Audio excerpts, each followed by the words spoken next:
Hello दोस्तों, nimble notes में आपका स्वागत है।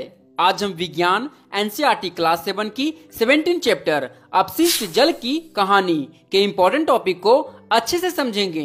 तो चलिए इस चैप्टर के बारे में कुछ महत्वपूर्ण बातें जानते हैं। इस अध्याय में हम अपशिष्ट जल के बारे में पढ़ेंगे कि अपशिष्ट जल किसे कहते हैं और इसका क्या होता है।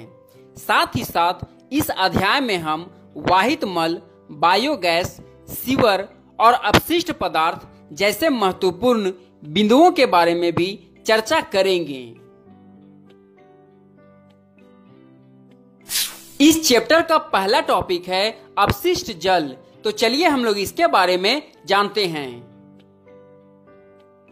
अपशिष्ट जल से तात्पर्य उस पानी से है जिसे उपयोग करके फेंक दिया गया है, जिसमें अक्सर घरों, सिंक, शौचालय, लॉन्ड्री और उद्योगों जैसे विभिन्न स्रोतों से प्रदूषक शामिल होते हैं। पर्यावरण और मानव स्वास्थ्य की रक्षा के लिए अपशिष्ट जल का उपचार और प्रबंधन आवश्यक है।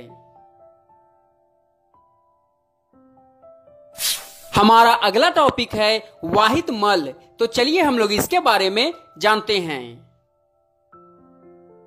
वाहित मल घरों, उद्योगों, अस्पतालों, कार्यालयों और अन्य उपयोगों के बाद प्रवाहित किया जाने वाला अपशिष्ट जल होता है।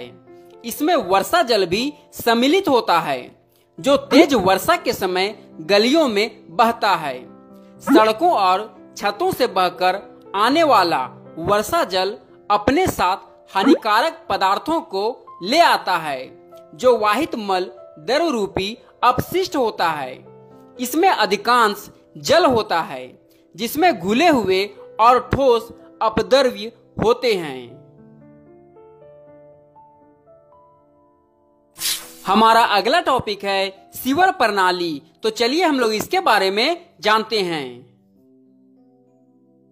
सीवर प्रणाली भूमिगत पाइपों और संरचनाओं का एक नेटवर्क है, जिसका उपयोग घरों, व्यवसायों आदि जैसे जगहों से मल विसर्जन की व्यवस्था के लिए किया जाता है, जो वाहित मल को उसके उद्गम स्थल से उसके निपटान के स्थान तक ले जाता है। यह सीवर प्रणाली सार्वजनिक स्वास्थ्य को बनाए रखने और पर्यावरण की रक्षा में महत्वपूर्ण भूमिका निभाता है। हमारा अगला टॉपिक है अवायवीय जीवाणु।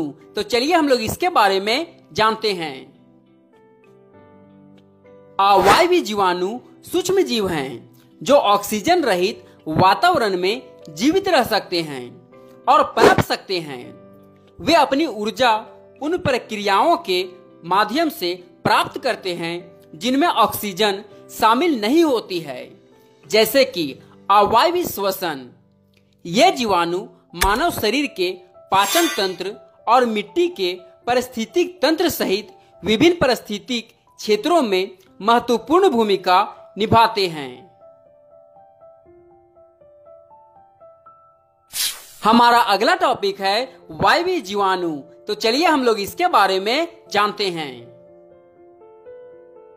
वायवीय जीवाणु सूक्ष्म जीव हैं, जो हवा में मौजूद होते हैं और वायुमंडल के माध्यम से लाए जा सकते हैं। वे विभिन्न स्रोतों जैसे धूल, मिट्टी, पानी की बूंदों और यहाँ तक कि मानवीय गतिविधियों से उत्पन्न हो सकते हैं। कुछ वायवीय जीवाणु हानि रहित होते हैं, जबकि अन्य यदि संवेदनशील व्यक्तियों के संपर्क में आते हैं तो संक्रमण या बीमारी का कारण बन सकते हैं। उचित वेंटिलेशन, स्वच्छता प्रथाएं और वायु निस्पंदन इंडोर वातावरण में वायवीय जीवाणु की संक्रमण को कम कर सकते हैं।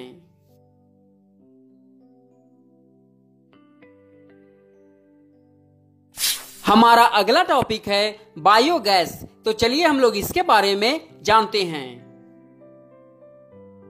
बायोगैस एक नवीकरणीय ऊर्जा स्रोत है, जो ऑक्सीजन मुक्त वातावरण में पशु अपशिष्ट, सीवेज या खाद्य स्क्रैप जैसे कार्बनिक पदार्थों के टूटने से उत्पन्न होता है।